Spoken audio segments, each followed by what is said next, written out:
She's so anal. No, not that kind of anal. What I'm talking about is short for anal retentive.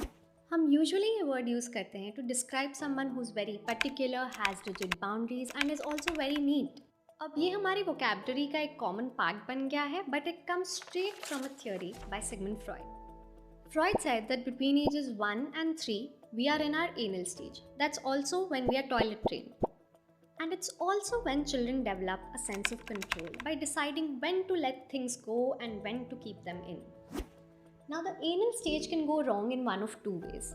If the toilet training is done too early, मतलब बच्चे को अभी समझ नहीं है पर आप ज़बरदस्ती उसे toilet train कर रहे हो, or in a way that shames the child by scolding them or hitting them, Freud believed that the child would develop something called anal retentive traits in adulthood. These traits include excessive tidiness, stubbornness, and needing everything to be done just right. On the other hand, if the toilet training is too lax or inconsistent, the child would develop something called anal expulsive traits in adulthood.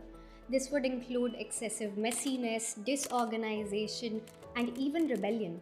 Now, of course, all of this is just a theory which has been heavily criticized, but Freud's ideas still highlight something very important. It's that our earliest lessons in control stay with us for far longer than we can imagine.